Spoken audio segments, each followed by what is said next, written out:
말씀의 하나님, 이제 말씀 듣기를 원합니다.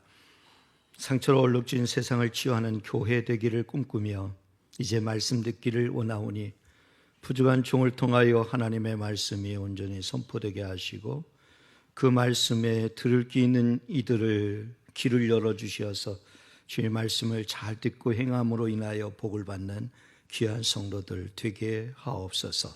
감사함이 예수님의 이름으로 기도하옵나이다. 아멘. 아멘.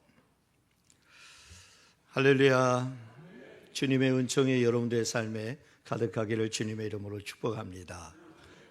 할렐루야.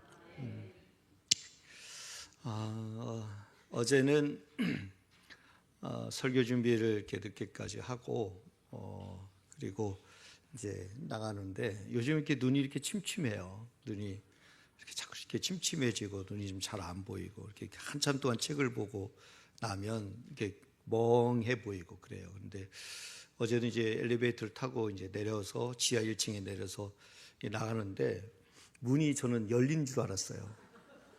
문이 열린 줄 알았는데 그냥 나갔는데 뭔가 부딪히는 게 있더라고요. 그냥 부딪혀 버렸어요. 그 잘생기지도 않으니 코까지도 다 망가질 것 같고 다 얼굴에 그 문에 다 부딪혔는데 진짜 아파요. 예. 여러분 안 부딪혀 봤죠? 진짜 아파요. 진짜 무심코 저는 문이 열려 있는 줄 알았어요. 그냥 무심코 걸어서 딱 나갔는데 딱 부딪혔는데 얼마나 아프던지. 그런데요, 제가 뭐 했는지 알아요? 두리번 누가 있나. 누가 보면 봤으면 창피한 일이잖아요. 이게 얼마나 창피한 일이에요. 그래서 누가 있나 없나 이렇게 둘러서 봤는데 다행히 아무도 본 사람이 없었어요. 아무도 없었어요. 그래서 얼마나 속으로 다행이지. 근데도 몸이 아파가지고 이 손도 갖다 부딪혀가지고 그렇고 얼굴도 그렇고 다행히 코가 그대로 멀쩡해서 다행이고 그랬어요. 그래서 제가 이해가 됐다니까요. 뭐가 이해가 됐냐면 우리 어른들이 충분히 일어날 수 있는 일이겠구나. 이것도 뭔가 이게 대책을 세워야 되겠다. 여기에 뭔가 이렇게 좀 붙여서라도 우리 어른들이 눈이 침침하신 어른들이 똑같은 실수를 범하는 일이 없도록 해야 되겠다는 생각을 갖게 되었어요. 당해보니까 아는 거예요. 만약에 당하지 않았으면 우리 어른들을 이해를 못했을 것 같아요. 그런데 당해보니까 눈이 침침하고 잘 안 보이면 얼마든지 실수할 수 있겠구나 하는 생각을 가졌어요. 그래서 그런 마음을 갖게 되니까 우리 성도들이 더 교회를 좀 더 구석구석 그렇게 안전하게 좀 살피는 일을 좀 더 해야 되겠다는 생각을 갖게 되었습니다. 그리고 나서 이제 저녁에 되었는데 저희 어머니한테 이제 안부 전화를 드리기 위해서 이제 전화를 드렸어요. 전화를 드렸더니 서목사 어제 그러니까 7일째 되는 이 다니엘 기도의 말씀 들어봤어? 그러는 거예요. 그래서 안 들어봤거든요. 그래서 안 들어봤다고 그랬더니 너무 은혜로운데 말씀을 꼭 한번 들어보라고 성목사가 꼭 들었으면 좋겠다고 엄마가 들어보니까 너무 은혜로운데 꼭 들어봤으면 좋겠다고. 그래서 제 아내하고 둘이서 어머니가 이렇게 듣고 은혜를 받았다고 하니까 우리도 한번 들어보자. 그래서 이렇게 켜놓고 듣기 시작했어요. 그런데요, 딱 듣자마자 딱 너무 놀란 일이 있어요. 놀란 일이 뭐냐면 그 7일차 되는 그때 말씀의 본문이 오늘 우리가 되는 본문이에요.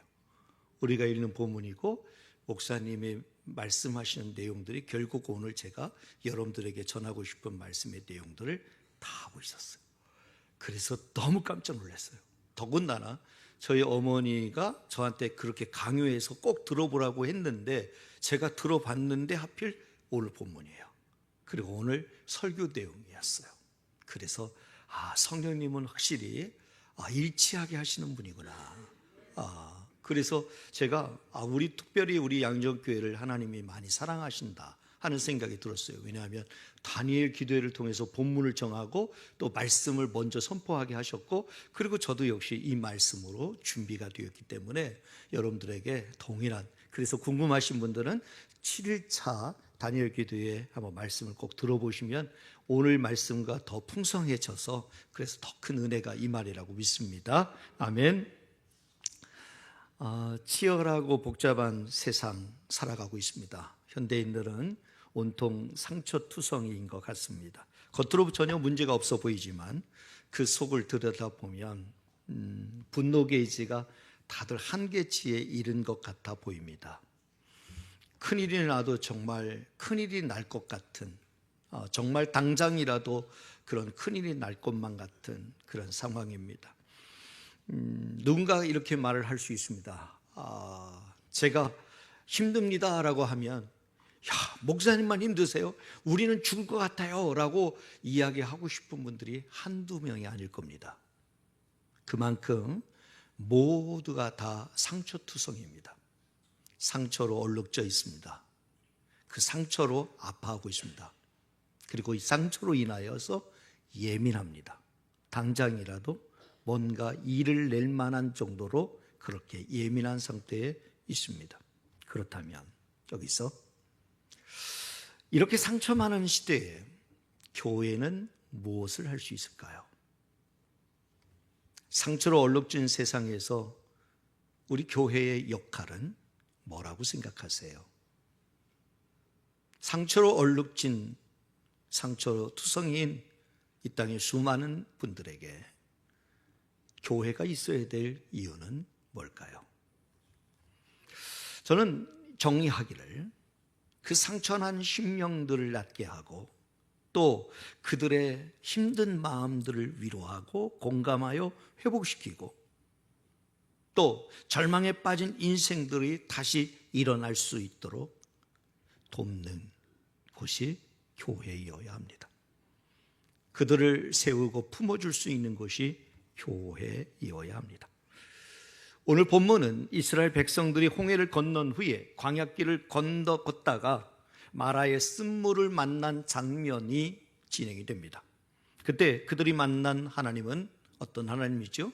26절 하반절에 보면 나는 너희를 치료하는 여호와입니다. 나는 너희를 치료하는 여호와입니다. 여기 치료하는 여호와라고 하는 것은 마라의 쓴물을 단물로 바꾸신 기적을 행하신 그 역사를 행하신 하나님의 이름을 가리켜 말하는 것입니다. 이 이름을 주신 것은 인생을 살아가면서 상처받은 영혼들에게 주시는 복음입니다.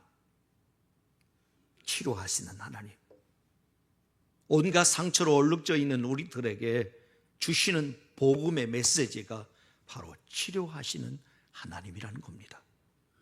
오늘 우리 사랑하는 양정의 모든 성도들에게 이 치료하시는 하나님을 만나는 은혜가 있기를 주님의 이름으로 축복합니다.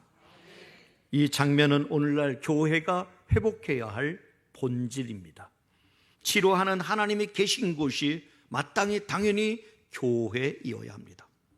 이 교회는 온갖 상처로, 온갖 방황함으로, 온갖 지쳐있는 사람들이 찾아와서 위로를 받고 힘을 얻고 용기를 얻고 다시 회복되어서 돌아가게 하는 곳이 교회여야 합니다. 우리 교회도 그런 교회가 되기를 꿈꾸면서 오늘 저는 말씀을 함께 나누도록 하겠습니다. 첫 번째 말씀은 우리는 언제든 광야의 마라에서 쓴물의 시험을 만날 수 있음을 인정하십시오, 이것입니다. 여러분, 우리는 이렇게 원망을 합니다. 왜 하필 나입니까? 왜 하필 저입니까? 왜 제 인생은 이렇게 괴로운 것입니까? 왜 저한테 이렇게 힘들게 하십니까? 왜 이렇게 고난을 만나게 하십니까? 누구를 보면 이렇게 평탄하게 아무 일 없이 문제 없이 살아가는 것 같은데 왜 이렇게 나만 고난을 받습니까? 이렇게 생각할 때가 있습니다. 그런데요, 우리는 언제든 광야의 마라에서 쓴물의 시험을 만날 수 있음을 인정하십시오. 인정하면요, 여러분, 원망부터 나오진 않아요. 인정하지 않기 때문에 원망부터 나오는 거예요. 인정하면 원망할 일이 아니에요. 22절 말씀을 한번 보겠습니다. 같이 한번 읽겠습니다. 모세가 홍해에서 이스라엘을 인도하며 그들이 나와서 수르 광야로 들어가서 거기서 사흘 길을 걸었으니 물을 얻지 못하고. 하나님의 은혜로 이들은 홍해를 건너는 기적을 경험합니다. 놀라운 거죠. 생각해 보세요. 애굽의 군대들이 죽이겠다고 쫓아옵니다. 그리고 도망쳐 왔는데 그 앞에는 도무지 건널 수 없는 홍해가 가로막고 있습니다. 이러지도 저러지도 못하는 답답한 상황 가운데 놓여져 있습니다. 어떻게 해야 됩니까? 방법이 없습니다. 도무지 방법이 없습니다. 그냥 그 자리에서 죽는 것 외에는 방법이 없습니다.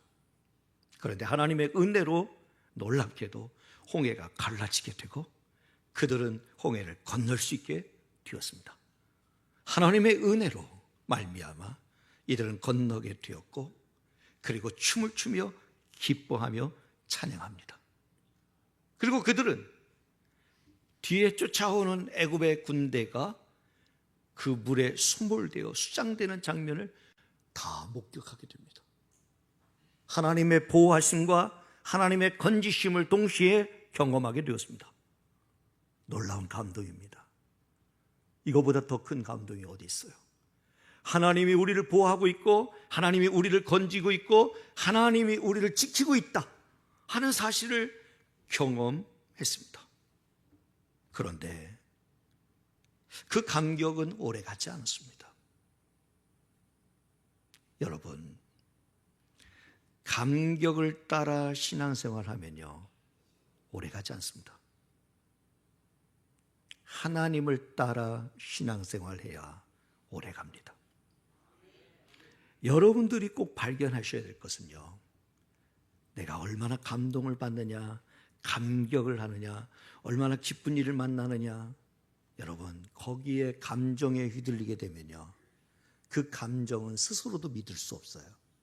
언제 바뀔지 몰라요. 그런데 여러분 그 기적을 행하시는 하나님을 바라볼 수 있기를 주님의 이름으로 축복합니다.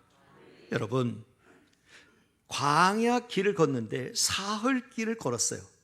사흘길을 걸었었는데 물을 얻지 못했대요. 이집트에서 이스라엘 국경까지 오는 중간쯤에 마라가 있어요. 마라가. 그런데 이집트에서 이 이스라엘 국경까지 오는 동안에 내내 광야예요. 아무것도 없어요. 광야만 펼쳐져 있어요. 그냥 자동차를 타고 광야길을 내내 타야 돼요. 그리고 나서 도착한 곳이 마라예요. 그만큼 사흘길을 광야길을 걸었다는 것은 이들은 정말 물을 먹지 못한 거예요. 마시지 못한 거예요. 오아시스를 발견한 게 아니에요. 이곳까지 오는데 너무 목이 타는 거예요. 무슨 얘기냐면 생명의 위협이 다가오고 있다는 거예요. 죽음이 도사리고 있는 거예요. 사흘을 물을 마시지 못했다. 더군다나 광야길을 걸으면서 얼마나 힘든 상황입니까? 그러다가 마침 물을 발견했습니다. 그런데 문제는 너무 써서 마실 수 없는 쓴물을 발견하게 됩니다. 그것이 바로 마라입니다. 여러분 기대했는데 아예 애초부터 기대를 안 했으면 괜찮은데 물을 발견했을 때 얼마나 기대가 됐겠어요. 막 소리를 치고 와 한호성을 치고 난리도 아니었을 거예요. 야 드디어 물을 발견했다, 우리 이제 살았다 하고 막 먼저 서로 허겁지겁 막 달려서 들어가서 물 마시겠다고 벌컥벌컥 마시려고 물을 딱 마시는 순간 너무 써서 마실 수 없는 물임을 이제야 깨닫게 되는 거예요. 그때 23절 말씀 우리 같이 한번 보겠습니다. 함께 읽겠습니다. 마라에 이르렀더니 그곳 물이 써서 마시지 못하겠으므로 그 이름을 마라라 하였더라. 아멘. 아멘. 어쩌면 너무 속상했을 거예요. 기대했는데 그 기대한 것이 산산조각 다 무너지고 말았어요. 여기서 마라라고 하는 것은 무슨 뜻을 갖고 있냐면 여러 가지 뜻을 갖고 있어요. 쓰다, 고통스럽다, 괴롭다, 근심스럽다, 슬프다. 뭘 느낄 수 있어요? 이 마라는 무엇을 상징하냐면 우리의 인생을 상징해요. 우리 인생이 고통스럽고 괴롭고 외롭고 슬프고 힘들고 지치고 오해도 받고 억울하고 속상하고 늘 만나는 그 만남들이 결국 그런 것들이에요. 그게 우리 인생이잖아요. 우리 인생에 있어서 전혀 그런 것들을 만나지 않고 살아가길 원하지만 실제 우리 삶에는 불쑥불쑥 찾아와요. 외로움이 찾아오고 고독이 찾아오고 슬픔이 찾아오고 고통이 찾아오고 괴로움이 찾아오고 억울함이 찾아오고 슬픈 모든 일들이 찾아와요. 우리 인간의 마음에는 마라의 쓴물처럼 이렇게 죄로 인한 쓴뿌리들이 가득한 쓴물이 있습니다. 아마 지금도 이 시간에도 그 쓴물로 인하여서 이제 아주 힘든 시간을 보내고 있는 성도들도 계실 것 같습니다.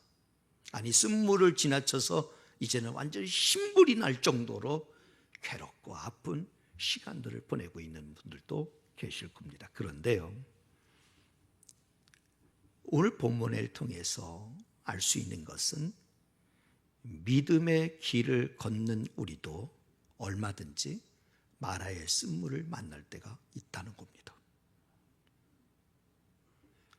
여기서 질문을 한번 드려봅니다.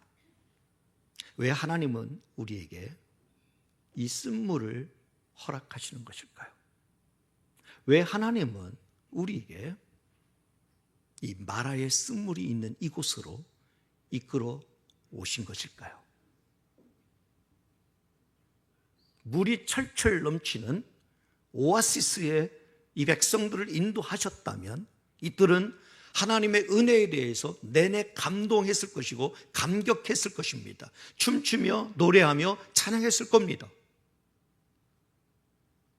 얼마든지 하나님은 이들을 물이 넘치는 오아시스로 인도할 수도 있었을 것입니다. 그런데 왜 하나님은 마시지 못할 이 쓴물이 있는 이 마라로 이끌어 오셨을까요? 사랑하는 여러분, 믿음은 승리할 때만이 아니라 슬픔과 마주할 때, 고통과 마주할 때 그 진가가 드러납니다. 우리 교회가 어려움을 당하는 이유도 하나님의 뜻과 계획이 있는 겁니다. 하나님 왜 우리한테 이 고통을 주시는가? 왜 우리한테 이 시련을 주시는가? 우린 도무지 이해할 수는 없지만 하나님이 이 마라의 쓴물로 이끌어 오신 데에는 이유가 있습니다. 우리가 살다 보면 누구나 인생의 쓴맛을 경험해 봅니다. 중요한 것은 이 쓴물 앞에서 어떻게 반응하느냐 이것입니다. 하나님 우리를 통해서 보기를 원하시는 것이 뭐냐면 이 쓴물의 환경을 보기를 원하시는 것이 아니라 이 쓴물의 환경을 통해서 어떻게 반응하느냐 하는 것입니다. 이스라엘 백성들은 하나님을 향하여 모세를 향하여 원망합니다. 그러나 모세는 하나님께 부르짖는 기도로 나아갑니다. 누구나 고통은 당할 수 있습니다. 누구나 인생의 쓴맛을 경험할 수 있습니다. 얼마든지요. 인정합니다. 그렇다면 하나님은 우리를 통해서 보기를 원하시는 것은 뭐냐면 어떻게 반응하느냐. 안타깝게도 이스라엘 백성들은 어떻게 반응합니까? 24절입니다. 같이 한번 읽어보겠습니다. 시작. 백성이 모세에게 원망하여 이르되 우리가 무엇을 마실까 하매. 백성이 모세에게 원망하여 이르되 우리가 무엇을 마실까 하매.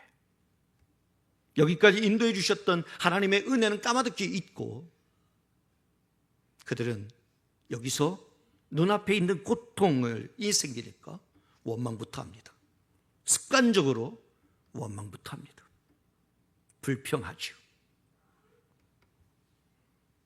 질문입니다. 우리는 조금만 어려운 일이 생기면 늘 습관적으로 재빨리 원망의 대상을 찾아서 희생양으로 삼으려고 하지 않습니까? 너 때문에 그래. 네가 잘못해서 그래. 너 때문에 우리가 이렇게 힘든 거야. 네가 똑바로 못해서 우리가 이렇게 힘든 거야. 원망의 대상을 삼고 희생양으로 삼습니다. 한 놈만 죽이면 돼. 너만 죽으면 돼. 어려운 일이 생기니까 원망의 대상을 찾는 거예요. 원망의 대상을 찾고 희생양으로 삼는 거예요. 죽이려고 합니다. 어떤 방법을 써서라도 죽이려고 합니다. 이게 불법이든 아니든 상관하지 않아요. 죽이면 되는 거예요. 목적이 정해져 있으니 그 목적을 위해서 모두가 다 한마음만 뜻되는 거예요. 왜요? 당장의 고통이 주어지니까. 사랑하는 여러분, 원망하는 습관을 버리십시오. 죽겠다 하면 정말 죽은 일만 생기고, 못 살겠다 힘들다 하면 정말 못 살 일, 정말 힘든 일만 생깁니다. 이스라엘 백성들이 왜 광야에서 다 망했습니까? 입술로 원망했기 때문입니다. 입술로 원망했기 때문에 이스라엘 백성들이 다 망했습니다. 하나님은 우리의 원망의 소리를 듣고 심판하십니다. 여러분, 확실히 망하는 법 가르쳐 드리겠습니다. 확실히 망하는 법은 원망하는 겁니다. 불평하는 겁니다. 그러면 확실히 망합니다. 그런데요, 여러분, 원망하면 속이 편합니까? 원망하면 속이 후련합니까? 아니요. 오히려 더 답답합니다. 오히려 더 화가 납니다. 우리는 언제든 광야의 쓴물에서, 그 광야의 마라에서 쓴물의 시험을 만날 수 있음을 인정하셔야 합니다. 어느 선교사님이 이렇게 말씀하시는 것을 들었습니다. 가장 쓴 시기를 지나며 나는 가장 단 하나님을 경험했다. 마라의 고통이 없었다면 단물 되신 예수님도 만나지 못했을 것이다. 고난이 우리에게 유익이 되는 거예요. 고난을 통해서 하나님을 알게 되고, 고난을 통해서 하나님을 배우게 되고, 고난을 통해서 하나님을 경험하게 되는 거예요. 그러니 사랑하는 여러분, 아예 인정하세요. 얼마든지 내 인생 가운데도 마라의 쓴물을 만날 수 있다라고 인정하세요. 교회는 마시지 못할 마라의 쓴물을 만난 이들에게 하나님의 치료하시는 하나님을 만나게 하는 곳이 교회여야 합니다. 우리 양정교회가 마라의 쓴물을 만난 이들에게 따뜻한 손을 내밀고, 그래서 치료하시는 하나님을 만나게 하는 은혜가 있기를 주님의 이름으로 축복합니다. 두 번째는 하나님의 계획은 우리가 마라의 쓴물에 머물기를 원치 않으시기에 부르짖어 기도하십시오, 이것입니다. 반드시 고난에는, 반드시 시험에는, 반드시 이렇게 고난을 주시는 데에는 하나님의 뜻과 계획이 있다면, 그런데 놀라운 것은 하나님은 우리가 그 고난 가운데 머물기를 원치 않으시기 때문에, 그래서 우리에게 해결책을 주셨는데, 그 해결책이 뭐냐면 부르짖는 기도예요. 사랑하는 여러분, 얼마든지 우리가 마라의 쓴물을 만날 수 있어요. 하지만 하나님은 원하지 않으세요. 우리가 마라의 쓴물 안에 머물기를 원하지 않으시기 때문에 우리 가운데 해결책을 주셨어요. 그 해결책이 뭐냐? 부르짖는 기도예요. 오늘 성경의 말씀 25절 말씀 같이 한번 읽겠습니다. 시작. 모세가 여호와께 부르짖었더니 여호와께서 그에게 한 나무를 가르치시니 그가 물에 던지니 물이 달게 되었더라. 거기서 여호와께서 그들을 위하여 법도와 율례를 정하시고 그들을 시험하실세. 아멘, 아멘. 하나님은 우리가 마라의 쓴물에 머물기를 원치 않으시기에 해결책의 도구로 부르짖는 기도를 주셨어요. 모세가 하나님께 부르짖었을 때에 하나님께서 이렇게 방법을 가르쳐 주세요. 한 나무를 던져라. 가르치시더니, 한 나무를 가르치시더니 그 나무를 물에 던져라. 그리고 던지니 그 물이 달게 되어 마실 수 있게 된 거예요. 사랑하는 여러분, 보세요. 이런 상황이라면 여러분 이렇게 또 불평할 겁니다. 지금 저를 놀리시는 겁니까? 장난치십니까? 아니, 나뭇가지 던진다고 이 쓴 물이, 마시지 못할 이 물이 갑자기 바뀝니까? 지금 저한테 장난치십니까? 하나님, 원망하고 불평할지 모르겠습니다. 여기서 포인트는 뭐냐면 하나님 가르치시고 하나님이 하라고 하는 대로 순종했더니 놀라운 기적을 경험합니다. 우리 사랑하는 양정의 모든 성도들은 이렇게 순수한 성도들 되시기를 주님의 이름으로 축복합니다. 하나님의 말씀을 내 이성으로, 내 지성으로 판단하고 결정하지 말고, 하나님 장난치십니까? 라고 원망하고 불평하지 말고, 하나님이 가르치시면 가르치는 대로, 하나님이 하라고 하면 하라고 하는 대로 순종하면 거기에 기적이 나타납니다. 우리 양정교회도 마찬가지입니다. 여러분 사람을 신뢰하지 마세요. 하나님을 신뢰하세요. 하나님의 말씀을 신뢰하세요. 하나님이 이기게 하시겠다고 하면 이기는 것입니다. 하나님이 승리를 주시겠다면 승리하게 되는 것입니다. 하나님이 여러분과 함께 하시겠다고 하면 하나님이 여러분과 함께 하시는 것입니다. 여러분 믿으시길 바랍니다. 순수하게 믿고 따르고 순종하다 보면 하나님의 기적을 경험하게 되는 것입니다. 여러분 생각해 보세요. 이것은요, 예표적 의미예요. 한 나무는 무엇을 상징하느냐? 이 한 나무는 예표적 의미예요. 십자가의 그림자예요. 십자가의 그림자. 여러분, 우리 마음속에 쓴물이 병들게 하고 있다면 하나님의 가르치는 그 나뭇가지, 즉 그 중심에 들어가야 합니다.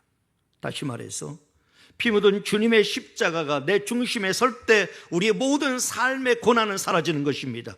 우리의 모든 삶의 문제는 다 해결되는 것입니다. 여러분 십자가를 붙드십시오. 십자가, 피 묻은 그 십자가가 내 중심에 서 있을 때 우리는 흔들리지 않아요. 어떤 고난 앞에서도 우리는 낙심하지 않아요. 십자가의 그 은혜가 나의 삶을 덮을 때 여러분들을 회복시켜 주실 줄로 믿습니다. 본래 우리의 삶은 마라의 쓴물과 같아서 원망이 될 때가 많아요. 우리가 무엇을 마실까? 내 인생은 왜 이렇게 괴로운 것일까? 왜 내 인생은 뜻대로 되지 않는 것일까? 그런데요, 이것조차도 하나님의 뜻과 계획이 있다는 사실을 아십니까? 고난은 하나님이 허락하지 않으면 우리에게 주어지지 않습니다. 고난까지도 하나님 허락하셨기 때문입니다. 그런데 더 놀라운 것은 그 고난 가운데는 반드시 하나님의 뜻과 계획이 있습니다. 오늘 성경의 말씀에 25절 하반절 말씀입니다. 우리 같이 한번 읽겠습니다. 거기서 여호와께서 그들을 위하여 법도와 율례를 정하시고 그들을 시험하실세. 자 보세요. 거기서, 바로 이 쓴물을 만난 마라라고 하는 그곳에서 여호와께서 그들을 위하여 법도와 율례를 정하시고 그들을 시험하사. 이렇게요. 어떻게 반응하시는지 시험한 거예요. 이 고난 가운데 이 힘든 상황을 마주하고 있을 때, 가나안에 입성하기 전에 이 백성들이 이 고난을 마주하고 있을 때 어떻게 반응하는지 시험하신 거예요. 여기 또 하나님의 뜻과 계획이 있는 거예요. 여러분, 이스라엘 백성들과 모세의 반응은 너무도 비교할 수 없을 만큼 큰 차이가 있습니다. 이스라엘 백성들은 원망했지만 모세는 하나님께 부르짖었습니다. 이것은 믿음이 없는 사람과 믿음의 사람과의 차이입니다. 우리 사랑하는 양정의 모든 성도들은 믿음 있는 성도들 되시기를 주님의 이름으로 축복합니다. 어려움 만날 때, 힘든 일 만날 때 엎드려 부르짖어 기도하면 하나님께서 여러분들의 삶의 모든 문제들을 해결해 주실 줄 믿습니다. 왜냐하면 하나님은 치료하시는 하나님이시기 때문입니다. 여러분, 누가 쓴물에 나무를 던진다고 그것이 단물이 되겠습니까? 그러나 하나님의 뜻과 계획을 신뢰하십시오. 아무리 쓴물 같은 인생이라도 바로 예수 그리스도의 십자가가 함께할 때 단물로 바뀌는 줄 믿으시기를 바랍니다. 우리 양정교회가 이런 하나님의 뜻과 계획을 신뢰함으로 이 어떤 쓴물 같은 인생이라도 단물로 바뀐다는 사실을 선포하는 그런 교회가 되도록 힘써 봅시다. 그러기 위해서는 어떤 상황이라도 원망하지 말고 부르짖는 기도를 멈추지 맙시다. 사랑하는 여러분, 우리 교회는 무엇으로 회복할 수 있을까요? 부르짖는 기도입니다. 부르짖는 기도. 그것 외에는 방법이 없습니다. 회복할 방법이 없습니다. 어떤 사람이 한다고 해결할 수 없습니다. 방법이 없습니다. 우리 교회에 회복할 수 있는 방법은 오로지 부르짖는 기도입니다. 우리 양정교회가 다시 부르짖는 기도가 다시 불붙을 때에 그 기도의 자리에서 하나님의 역사는 조용히 시작됩니다. 그런 의미로 양정교회는 희망이 있습니다. 양정교회는 변할 것입니다. 양정교회는 쓴물이 단물로 바뀌게 될 것입니다. 왜냐하면 우리 교회는 지금도 부르짖는 기도가 멈추어지지 않고 있기 때문입니다. 하나님은 결코 부르짖는 기도를 외면하지 않으십니다. 그렇기 때문에 반드시 우리 승리할 줄 믿습니다. 양정교회는 이 위기의 때, 이 어려움의 때, 이 마라의 쓴물을 만났을 때에 원망하고 불평하기보다 하나님께 부르짖어 기도함으로 이 어려운 난간을 뚫고 지나가는 은혜가 있기를 주님의 이름으로 축복합니다. 마지막 세 번째는 우리 양정교회에 여호와 라파에 하나님이 계시는 치유의 장막으로 삼으십시다 라고 하는 것입니다. 여러분, 우리 교회는 치유의 장막이 되어야 합니다.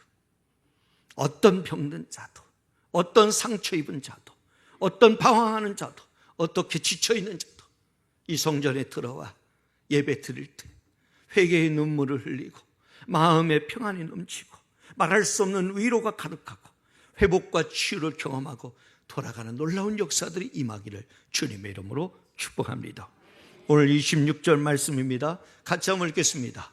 이르시되 너희가 너희 하나님 나 여호와의 말을 들어 순종하고 내가 보기에 의를 행하며 내 계명에 귀를 기울이며 내 모든 규례를 지키면, 다음이요, 내가 애굽 사람에게 내린 모든 질병 중 하나도 너희에게 내리지 아니하리니 나는 너희를 치료하는 여호와임이니라. 아멘, 아멘. 여기 나는 너희를 치료하는 여호와임이라. 여호와 라파의 하나님, 회복케 하는 하나님, 치료하시는 하나님이라는 것이요, 이것은 단순히 몸의 질병만 치료하는 것을 의미하는 것이 아니라 삶의 전체, 전부, 전인적인 모든 관계를 치료하고 모든 상한 마음을 치유하고 정신적인 영적인 질병들을 치유하고 모든 공동체를 치유하고 깨어진 모든 관계들을 치유하는 것입니다. 그런데 여기서 조건이 있죠. 앞에 조건이 뭐예요? 하나님의 말씀을 듣고 순종하고 의를 행하며 계명에 귀를 기울이며 규례를 지키면, 이렇게 말씀에 순종하는 공동체가 될 때 하나님 우리에게 약속하십니다. 지속적으로 보호해주고 지켜주겠다고 약속합니다. 하나님이 지키시는 이 공동체, 하나님이 보호하시는 이 공동체, 하나님이 늘 함께 하시는 이 공동체 되기를 주님의 이름으로 축복합니다. 그 말씀이 선포되고 순종되는 자리가 바로 우리 양정교회이길 원합니다. 그래서 우리 양정교회는 치유의 장막이 되어야 합니다. 우리 양정교회 들어오는 분들마다 평안을 누리고 눈물이 나며 회복이 일어나는 은혜가 있기를 바랍니다. 양정교회는 정답만 말하는 것이 아니라 언제든 상처를 꺼내놓아도 품어줄 수 있는 공동체가 되기를 원합니다. 혹 실수하더라도 혹 부족하더라도 부끄러움을 주지 않고 수치심을 느끼게 하지 않고 꼭 끌어안아줄 수 있는 공동체이기를 원합니다. 약한 자는 도움을 받으며 강한 자는 도움을 주며 그럼에도 생색내지 않는 따뜻함이 있는 인정이 묻어나는 교회이길 원합니다. 누군가가 눈물을 흘리며 아파할 때 하나님은 치료하셔, 우리 하나님은 치료하셔 라고 진심 어린 기도를 해주는 것이 우리 양정교회이길 원합니다. 한 걸음 더 나아가 하나님의 치료를 받는 데서 멈추는 것이 아니라 서로의 상처를 인정하고 치유와 회복이 일어나는 교회로 함께 세워나갑시다. 교회는 단지 건물만이 아니라 함께 우는 사람, 함께 기도하는 사람, 함께 공감하는 사람, 함께 용서하는 사람, 함께 용납하는 사람이 있는 곳이 되어야 합니다. 이제 우리 양정교회가 여호와 라파의 하나님이 계시는 치료의 장막이 되기를 원합니다. 끝으로 제가 너무 좋아하는 말씀을 함께 읽고 마치도록 하겠습니다. 이사야 32장 15절 말씀입니다. 함께 읽겠습니다. 마침내 위에서부터 영을 우리에게 부어주시느니 광야가 아름다운 밭이 되며 아름다운 밭을 숲으로 여기게 되리라. 아멘. 아멘. 광야 같은 인생길, 험난한 인생길 살고 있습니다. 정말 쓰디쓴 인생을 맛보며 살고 있습니다. 온갖 상처투성이로 얼룩진 인생을 살고 있습니다. 하지만 마침내 위에서부터 영을 우리에게 부어주시면 놀라운 일이 벌어집니다. 광야가 아름다운 밭이 되고 아름다운 밭이 숲으로 여기게 되는 영광의 기쁨이 나타나는 것입니다. 우리 양정교회가 비록 광야가 될지라도 이 광야가 아름다운 밭이 되고 아름다운 밭이 숲이 되는 부흥의 역사가 나타나는 거룩한 교회이길 소원합니다. 기도하겠습니다. 사랑과 은혜와 자비가 무한하신 하나님, 오늘 또 우리를 불러주시고 구석구석 병든 것을 치유해 주시는 은혜를 감사합니다. 우리가 고난 중에 불평하지 않게 하시고 원망하지 않게 하여 주시고 감사를 드려 우리의 마음에 쓴물이 단물로 변하는 기적을 체험하게 하옵소서. 무엇보다 피 묻은 주님의 십자가 중심에 서고 부르짖는 기도를 통해 소생함을 얻게 하시어 온전한 치유 안에 살 뿐만 아니라 많은 사람을 치유하는 일에 쓰여지는 우리 교회와 성도들이 되게 하옵소서. 감사하오며 예수님의 이름으로 기도드립니다. 아멘.